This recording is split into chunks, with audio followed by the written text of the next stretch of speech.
श्री गणेशाय नमः। श्री सीतारामाभ्यां नमः। श्री हनुमते नमः। श्री उमापते नमः। श्री गुरुवे नमः। सब संतन की जय जय जय जय सीताराम। राधे श्याम।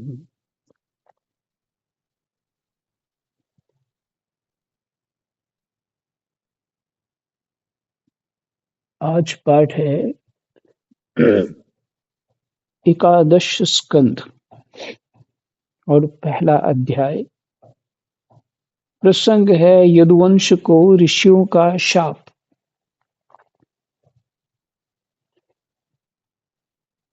व्यास नंदन भगवान श्री सुखदेव जी कहते हैं, कृष्णाय वासुदेवाय हरये परमात्मने प्रणत क्लेशनाशाय गोविंदाय नमो नमः।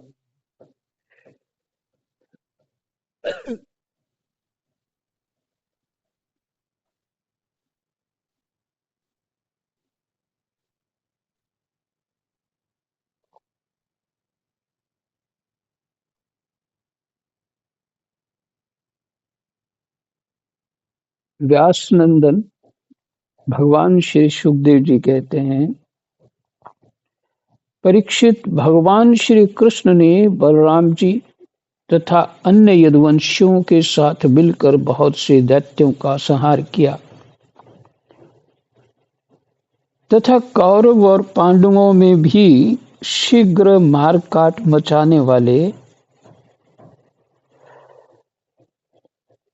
मचाने वाला अत्यंत प्रबल कलह उत्पन्न करके पृथ्वी का भार उतार दिया।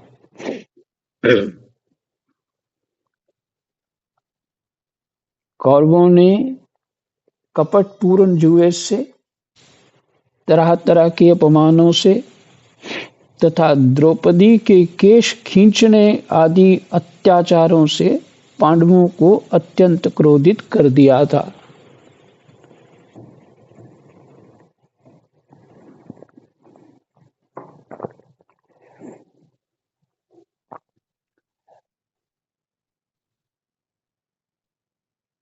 भगवान जी जो लीला करते हैं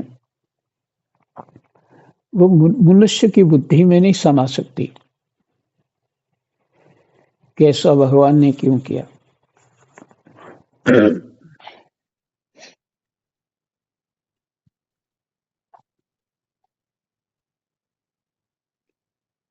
जहां भगवान हो वहां कुछ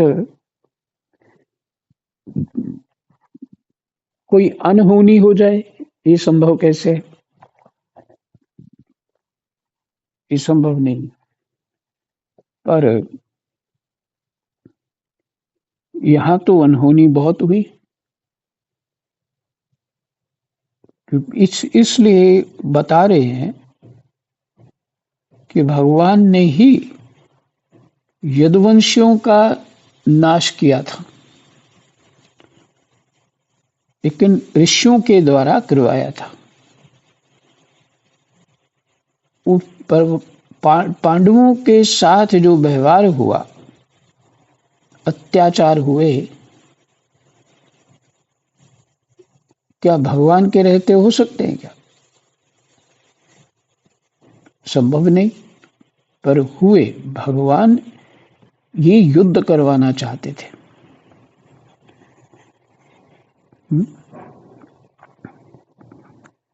कि आतताई राजाओं का नाश होना चाहिए। जब जब धर्म की हानि होती है तो भगवान अवतार लेते हैं, किसी भी रूप में ले लेते हैं। यहाँ भगवान जो हैं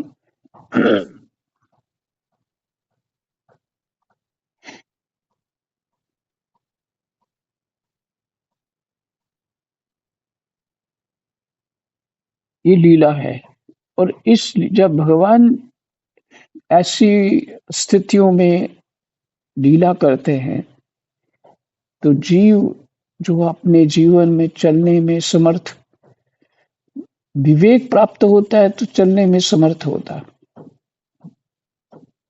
अपने आप को संभालने में समर्थ होता है और नए नए विचार उत्पन्न होते हैं उसके अंतःकरण में। कौरवों ने कपटपूर्ण जुए से, तरह तरह के अपमानों से तथा द्रौपदी के केश खींचने आदि अत्याचारों से पांडवों को अत्यंत क्रोधित कर दिया था।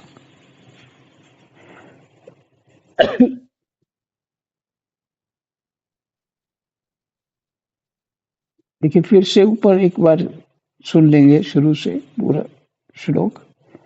परीक्षित, भगवान श्री कृष्ण ने बलराम जी तथा अन्य यदुवंशियों के साथ मिलकर बहुत से दैत्यों का संहार किया तथा कौरव और पांडवों में भी शीघ्र मार काट मचाने वाला अत्यंत प्रबल कलह उत्पन्न करके पृथ्वी का भार उतार दिया। कलह उत्पन्न भगवान ने ही किया। कौरवों ने कपटपूर्ण जुए से, तरह तरह के अपमानों से तथा द्रौपदी के केश खींचने आदि अत्याचारों से पांडवों को अत्यंत क्रोधित कर दिया था। उन्हीं पांडवों को निमित्त बनाकर भगवान श्री कृष्ण ने दोनों पक्षों में एकत्र हुए राजाओं को मरवा डाला। राम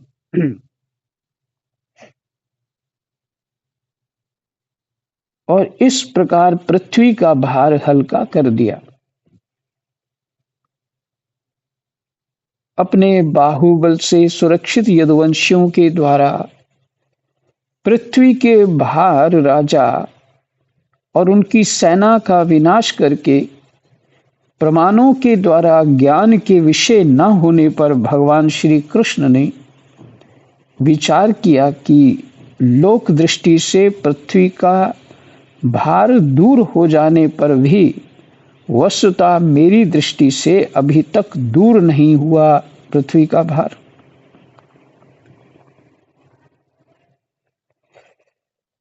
क्योंकि जिस पर कोई विजय नहीं प्राप्त कर सकता वह यदुवंश अभी पृथ्वी पर विद्यमान है।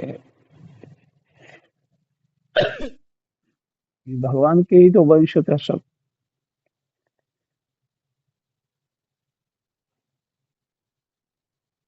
भगवान निश्चय स्वतः नष्ट नहीं करना चाहते थे, क्योंकि वो तो लोक संग्रह के लिए एक श्रेष्ठ आचरण भी स्थापित कर रहे थे। लोक संग्रह का अर्थ होता है जो लोगों के लिए आदर्श जीवन चरित्र होता है, क्रियाएं होती हैं, तो वैसा आचरण करके दिखाना जिसे राम जी ने दिखाया।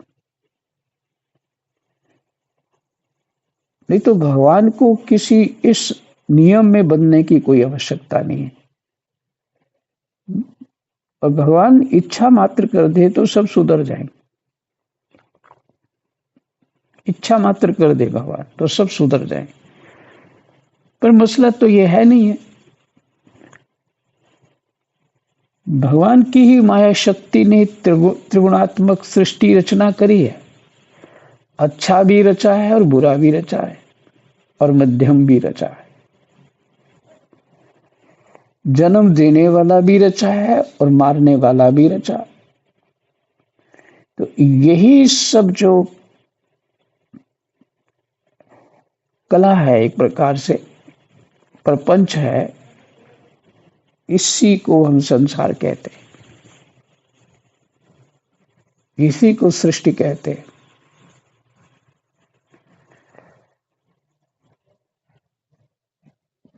तो ये सृष्टि कारण क्या है रचने का, ये भगवान ही जानते हैं।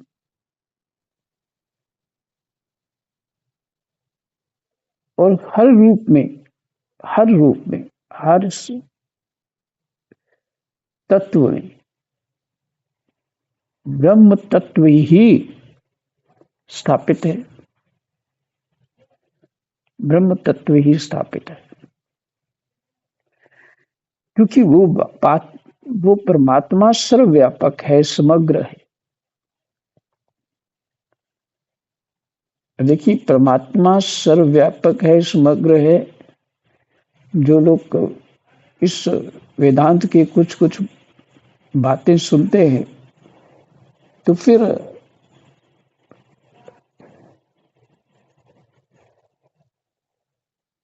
उनके लिए ये कह रहा हूं, जो वेदांत को सुनते हैं।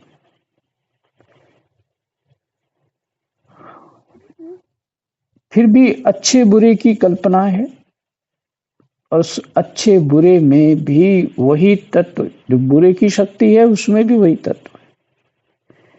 परमात्मा की शक्ति के बिना बुरे में भी शक्ति नहीं आ सकती।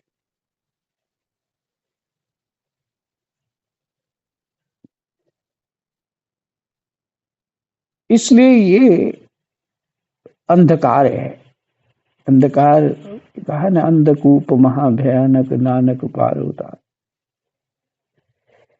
ये जो शक्ति है, त्रिगुणात्मक शक्ति है, हर हर वस्तु में परमात्मा तो है, लेकिन ज्ञानी के लिए है। जिसको ज्ञान ही नहीं है, पशुवत जिसका बुद्धि है, जहां चारा मिलेगा वो उसी को अच्छा मानेगा, जहां सुख मिलेगा उसी को अच्छा मानेगा।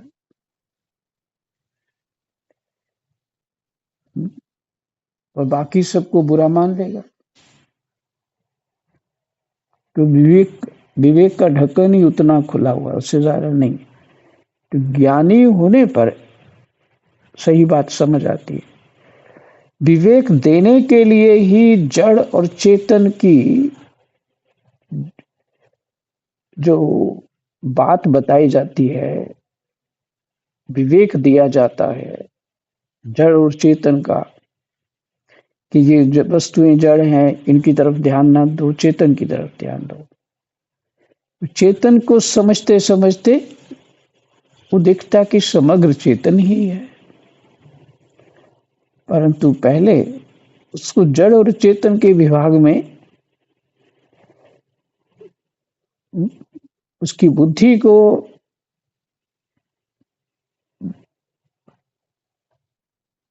अच्छी तरह व्यायाम कराते एक प्रकार से,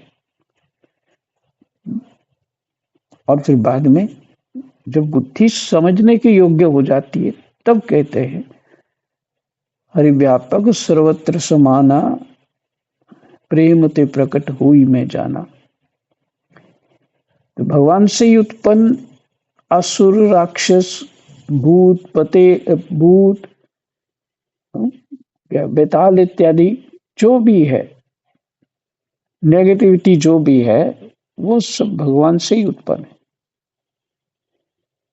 और जितनी पॉजिटिविटी है इधर, देवता इत्यादि, ऋषि मुनि, नवग्रह इत्यादि, ये सब पॉजिटिविटी जो है ये भी भगवान की है। तो जो इस खेल को समझ जाता है वो इसमें रहना नहीं चाहता, क्योंकि ये तो सिर्फ इल्यूजन है उसकी दृष्टि में, और कुछ नहीं, सच है कुछ नहीं है इसमें, सच्ची बात कोई नहीं है।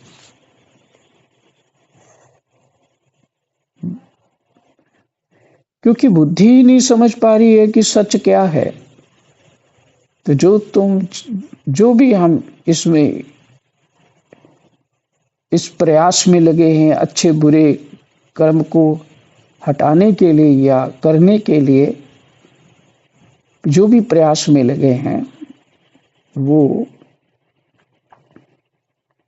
व्यर्थ है। इस सारा जो पुरुषार्थ हम कर रहे हैं, ये विवेक खुल जाए। विवेक होने पे ही वैराग्य होगा, समझ में आएगा कि इसमें मेरे योग्य पकड़ने की वस्तु कौन सी है, किसको पकड़ूं यहाँ, और छोड़ने वाली वस्तु क्या है।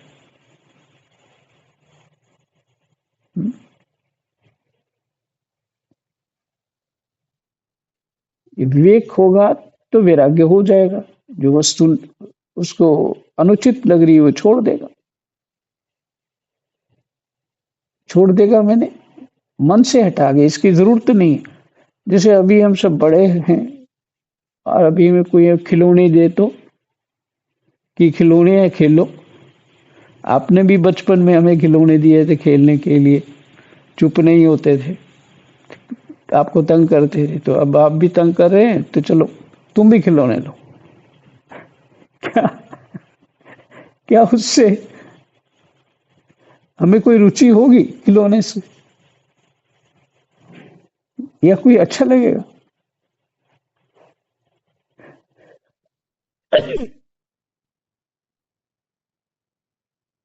क्योंकि उसके महत्व नहीं, हमारी बुद्धि में कोई महत्व नहीं खिलौने। तो स्वतः ही हमको खिलौने होने पर भी वैराग्य बना रहता है। ये क्या बकवास है? चलो रख दो, कोई बच्चे के काम आएंगे, रख दो उधर साइड में, बस इतना विचार होगा उसके ऊपर। कोई बच्चा आएगा, मैंने कोई बेवकूफ आएगा तो उसको दे देंगे खिलौना, तो खेलता रहे।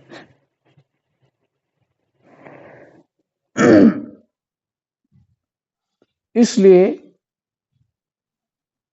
इस अंधकूप महाभयानक नानक पार उतार, ऐसी परिस्थिति से बाहर निकलना, जिस संसार को हम सत्य मान रहे हैं, भले वो सत्य असत्य कुछ भी हो, पर हमने तो यहाँ रहना नहीं।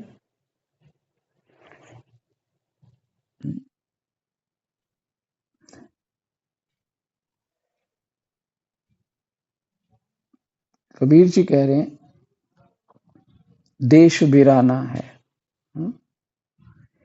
ये देश वीराना है, यहाँ कोई नहीं रहता है, वीरान है।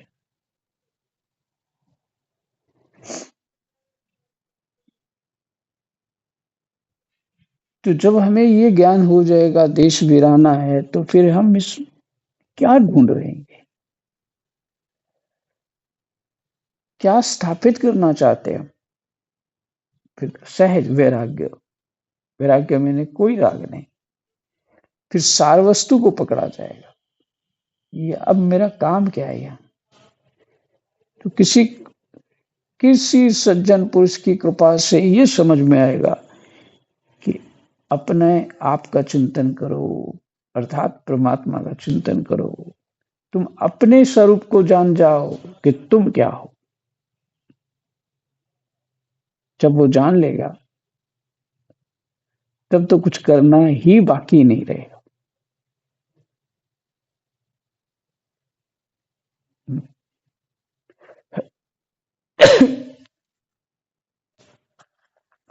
यही सबका विवेक जो है सत्संग, शास्त्र, गुरु गोविंद देते हैं।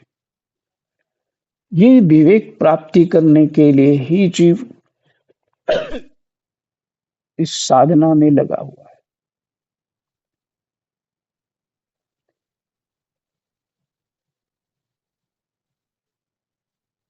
तो कह रहे हैं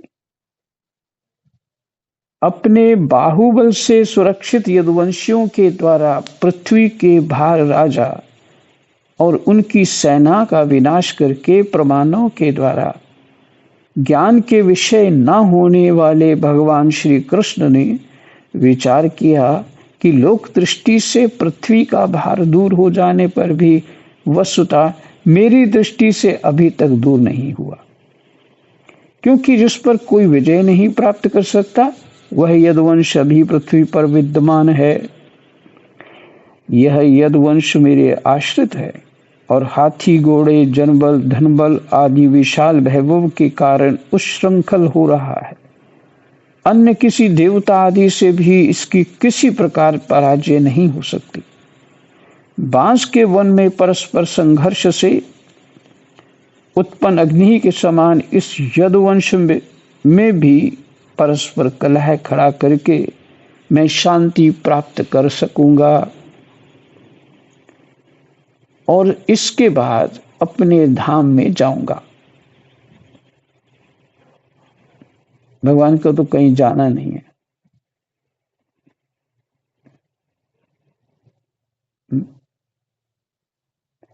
भगवान सब जगह है, उनको कहीं नहीं जाना है।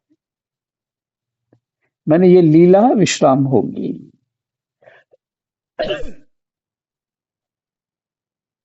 राजन, भगवान सर्वशक्तिमान और सत्य संकल्प हैं। उन्होंने इस प्रकार अपने मन में निश्चय करके ब्राह्मणों के शाप के बहाने अपने ही वंश का संहार कर डाला। सबको समेटकर अपने धाम में ले गए।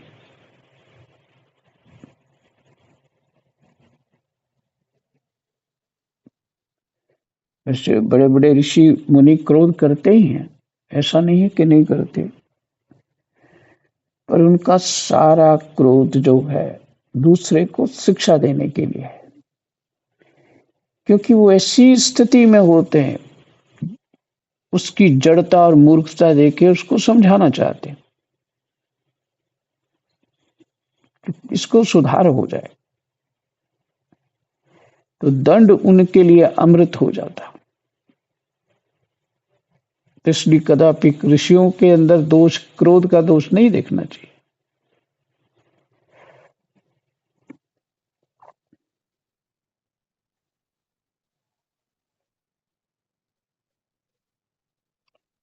तो उन ब्राह्मणों ने शाप दे दिया था। बच्चे खेल रहे थे, सब जानते हैं, पर उस समय कि ये उच्छृंखल हैं, इनको ऐसा नहीं करना चाहिए।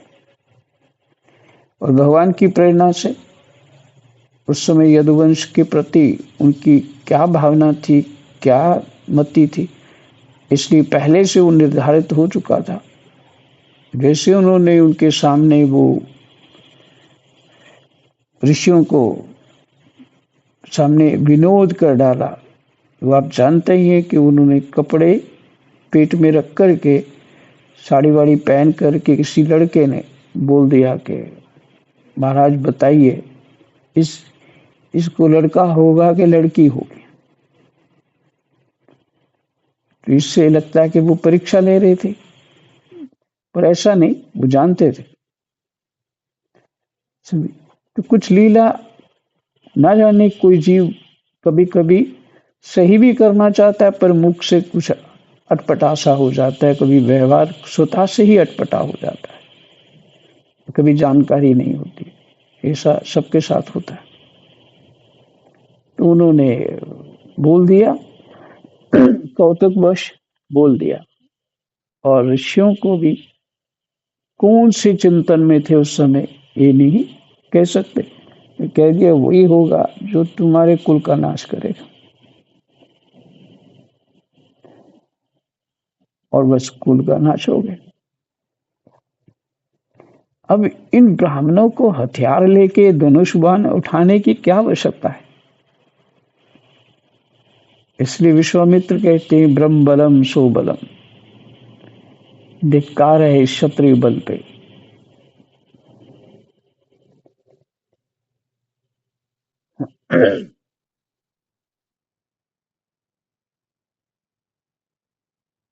सबको समेटकर अपने धाम में ले गए। परीक्षित, भगवान की वह मूर्ति त्रिलोकी के सौंदर्य का तिरस्कार करने वाली थी।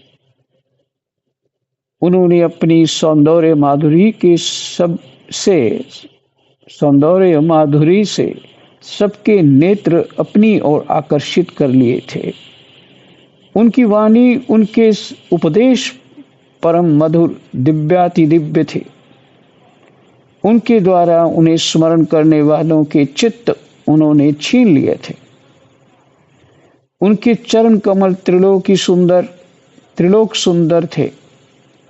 जिसने उनके एक चरण चिन्ह का भी दर्शन कर लिया, उसकी बहिर्मुखता दूर भाग गई। वह कर्म प्रपंच से ऊपर उठकर उन्हीं की सेवा में लग गया। उन्होंने अनायास ही पृथ्वी में अपनी कीर्ति का विस्तार कर दिया, जिसका बड़े बड़े सुकवियों ने बड़ी ही सुंदर भाषा में वर्णन किया है।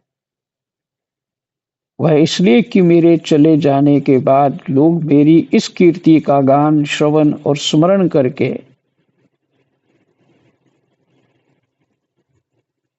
इस अज्ञान रूप अंधकार से सुगमताया पार हो जाएंगे। माने सुगमता से पार हो जाएंगे। फिर से सुनने योग्य है।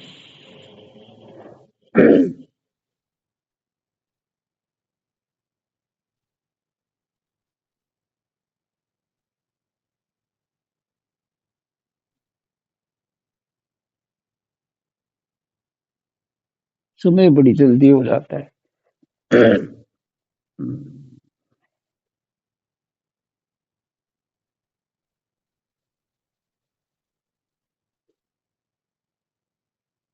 परीक्षित 6वां श्लोक पढ़ रहे हैं फिर से। परीक्षित, भगवान की वह मूर्ति त्रिलोकी का सौंदर्य का तिरस्कार करने वाली थी। माने उनके भगवान का जो उतार लिया, भगवान कृष्ण का स्वरूप जो है, उन्होंने अपनी सौंदर्य माधुरी से सबके नेत्र अपनी ओर आकर्षित कर लिए थे। उनकी वाणी, उनके उपदेश परम मधुर दिव्याति दिव्य थे।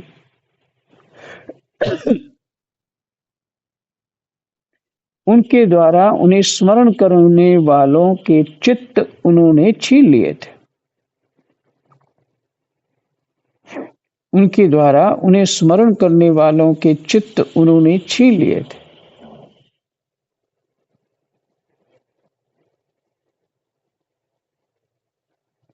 उनके चरण कमल त्रिलोक सुंदर थे।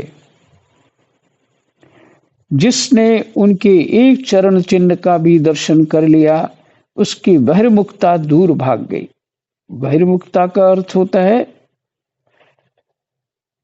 संसार की ओर मुख, और अंतर्मुखता भगवान की ओर मुख। अब संसार की देखने की इच्छा नहीं रहती।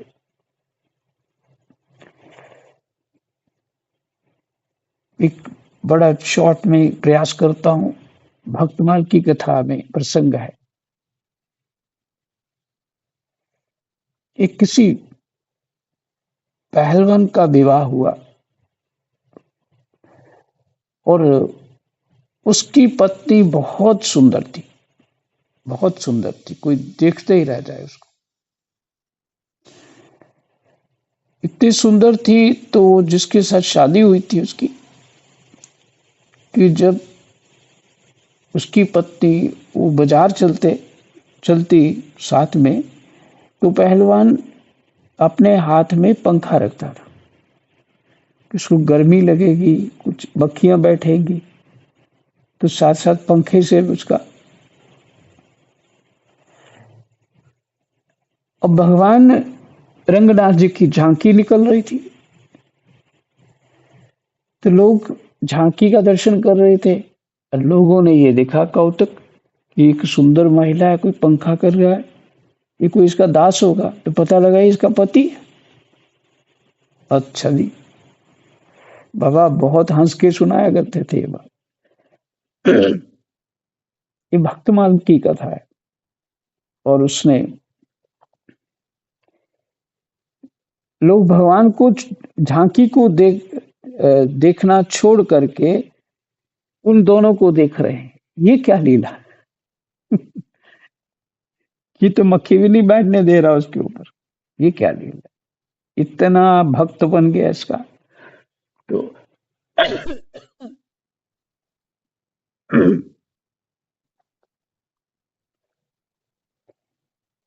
तो जो आचार्य के साथ जो महात्मा है, उनका नाम रामानुजाचार्य है या कोई और आचार्य कोई थे।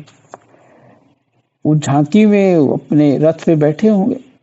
उन्होंने कहा महाराज उधर देखिए, दुनिया तो इधर नहीं देख रही, उधर देख रही। ठीक है, उन्होंने भी देखा, तो देखा तो क्या कह रहे, वो भी हंस दिए और सब लोग हंस रहे थे और आश्चर्य भी कर रहे थे, और थी भी बहुत सुंदर। तो उसके बाद वो, मैंने जो कल्पना की जाती है उससे सुंदर थी। ऐसा जब वो कौतुक खत्म हो गया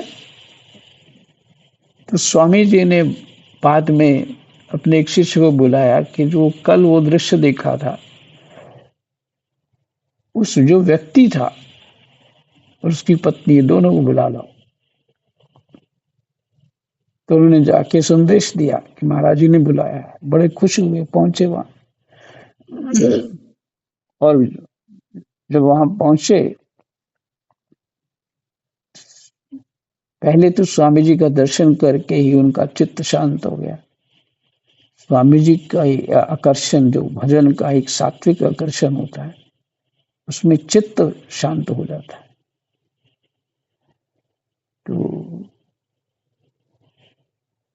स्वामी जी ने कहा, भाई तुम तो बड़ा निर्लज्ज हो के पंखा करते हो, ये तो उचित नहीं, क्यों करते हो ऐसा?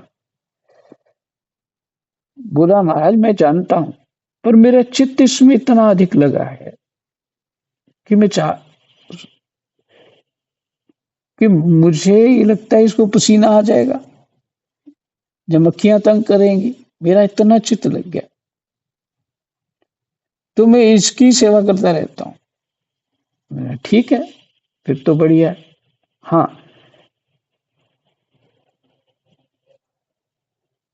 अच्छा, उस बाबा ने किस प्रसंग में सुनाया था ये, कि जिस जीव का चित्त कहीं भी नहीं लगता, वो भजन नहीं कर सकता। जो किसी मोह में पड़ा हो, किस कहीं चित्त लग गया हो, तो उसके चित्त लगने का एक स्वभाव है, उसको सिर्फ मोड़ना है मेरे को, वो वहां से चित्त मुड़ के दूसरी जगह लग जाए। तो इस प्रसंग में बाबा ने बताया था। तो ये कथा जो है, ये भक्तमाल ग्रंथ है, उसके अंदर है। और स्वामी जी ने बोला इससे भी सुंदर दिखा दें तो, कहते महाराज हो ही नहीं सकता। कहते हो सकता, इससे भी सुंदर दिखा दें तो। और उन्होंने कहा ठीक है। तो उन्होंने बोला आंखें बंद करो, दर्शन करो। जिसने आंखें बंद करी तो भगवान प्रकट हो गए उसके ध्यान में, ध्यान लग गया और उसका चित्त वहां से हट नहीं रहा। और इधर से स्वामी जी ने अपने ही समर्थ से उसके भगवान जी का दर्शन जो है लोप कर दिया। और उसके बाद उसकी आंख खुली और उसने कहा कि इससे मिलना चाहते हो? कहते हाँ हाँ, इससे मिलना चाहता हूं। तो उन्होंने कहा फिर तो तुम्हें उसी मर्यादाओं में रहना पड़ेगा, अगर उससे मिलना है तो। फिर उसके बाद बिल्कुल उसका अपनी पत्नी से मन हट गया। भगवान इतने सुंदर है, कोई कल्पना नहीं कर सकता, वो संभव भी कैसे है? तो उसका चित्त भगवान में लग गया और बहुत बड़ा भक्त हुआ, और वो स्त्री भी भक्त हो गई भगवान की। ये महापुरुषों की कृपा। तो इस श्लोक में आया था इसलिए याद आ गया, वो सुना हुआ। उन्होंने अपनी सौंदर्य माधुरी से सबके नेत्र अपनी ओर आकर्षित कर लिए थे। भगवान ने। उनकी वाणी, उनके उपदेश परम मधुर, दिव्याति दिव्य थे। भगवान के उपदेश, उनके द्वारा उन्हें स्मरण करने वालों के चित्त उन्होंने छीन लिए थे। उपदेशों को स्मरण करने वाले, भगवान को स्मरण करने वाले जो लोग थे, उनके चित्त भगवान ने छीन लिए थे। बहुत सुंदर घटना ये। उनके चरण कमल त्रिलोक सुंदर थे। जिसने उनके एक चरण चिन्ह का भी दर्शन कर लिया, उसकी बहिर्मुखता दूर भाग गई। देखिए वो उस पहलवान की जो बहिर्मुखता मुक्ता क्या थी? स्त्री में चित्त लगा हुआ था। वह कर्म प्रपंच से ऊपर उठकर उन्हीं की सेवा में लग गया। कर्म प्रपंच से उठकर, पीछे जो चर्चा हुई है, कर्म प्रपंच से उठने के लिए ही हमें ये सब सुन रहे हैं, वैराग्य उत्पन्न कर रहे, भगवान देंगे, विवेक देंगे। तो बहिर्मुखता चली जाएगी। वह कर्म प्रपंच से ऊपर उठकर उन्हीं की सेवा में लग गया। उन्होंने अनायास ही पृथ्वी में अपनी कीर्ति का विस्तार कर दिया, जिसका बड़े बड़े कवियों ने बड़ी ही सुंदर भाषा में वर्णन किया है। वह इसलिए कि मेरे चले जाने के बाद लोग मेरी इस कीर्ति का गान, श्रवण और स्मरण करके इस अज्ञान रूप अंधकार से सुगमतया पार हो जाएंगे। इसके बाद परमेश्वरशाली भगवान श्री कृष्ण ने अपने धाम को प्रयाण किया। वो घटना तो आप सब जानते ही, उनके चरण कमल में वान मारा था व्याध ने, तो भगवान भी चले गए। जय जय सीताराम, राधे श्याम। कृष्णाय वासुदेवाय हरे परमात्मने प्रणतः क्लेशनाशाय गोविंदाय नमो नमः। जय जय।